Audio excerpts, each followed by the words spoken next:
Julie, hey, congratulations for the lesson. Oh, thank you. Yeah, Alice did an amazing job directing, and Richard is amazing. Daryl's amazing. Yeah, I thank know you. it's such an amazing movie, but we have to hear it from you. Is what initially drew you to this project? I was sent the script by my British agent, and I just fell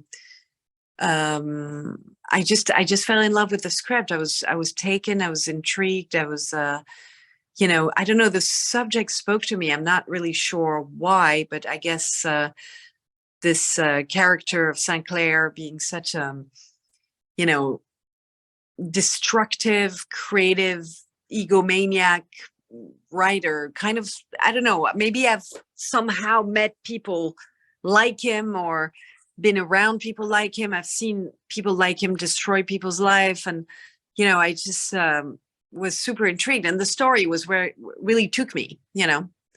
Also the woman and what she does and what she achieves and at the end and stuff was very intriguing and exciting to me to read. And then I spoke to the director and we had a long conversation, and she convinced me that, I was pretty convinced reading the screenplay, but, she convinced me furthermore to do the film.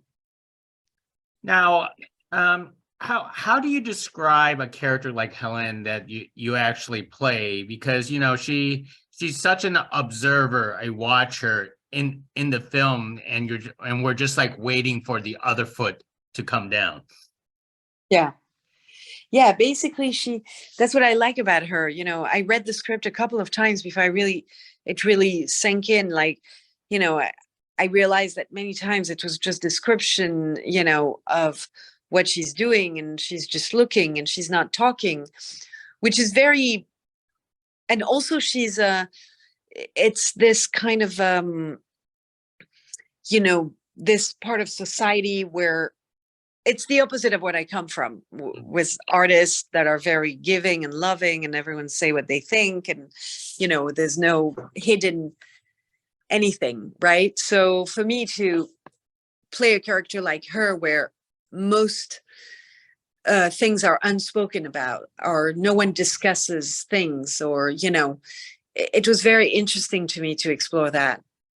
And so that's what attracted me to the character as well. And that's how I approached it, like almost the opposite of who I am in a weird way. Is like, she never explodes. She's never angry. She's taking things in until it's the right time to strike. Right. I find Richard E. Grant's performance remarkable, but a character like J.M. Sinclair, do you find that type of character despicable, or is just the signs of the time and the character that's brought up upon? I find the kind of character like Sinclair, no, not likable at all. Yeah. No, because there are so many of those people with ego-driven personality that crushes everyone around them. And it's a little bit like that film Tar in a way. It's like those, just like, this ruthless, but at the same time, they are creative. It's not driven by greed or something like that. It's driven by, their ego, and their need to be above everyone, to be better than everyone. And in the end, there's something dangerous in being unable to give and be kind and love and care, and to be about yourself only. Is that, it's the only way is down, eventually. Most excellent. Well, let me end this conversation with one fun one here, because we're talking about a novelist and the literatures that they read. What is your favorite literature books that you love to read?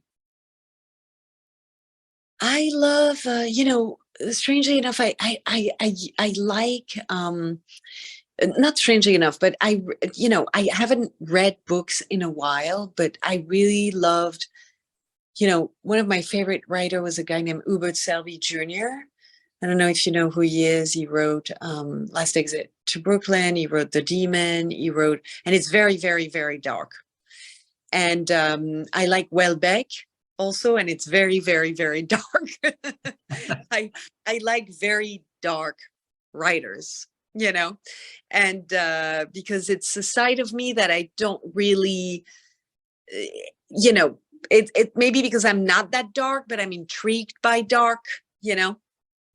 So I love dark writers that write very dark things, you know, or I read a lot of sci-fi also, but that's more for the fun part of it. But it's dark too, like, you know, K. Dick. It's very dark. Well, that's very telling on your taste on what entertains you. But Julie, thank you very much for this conversation. It is a remarkable. Thank you. Thank you for talking to us. Thank you. Thank you.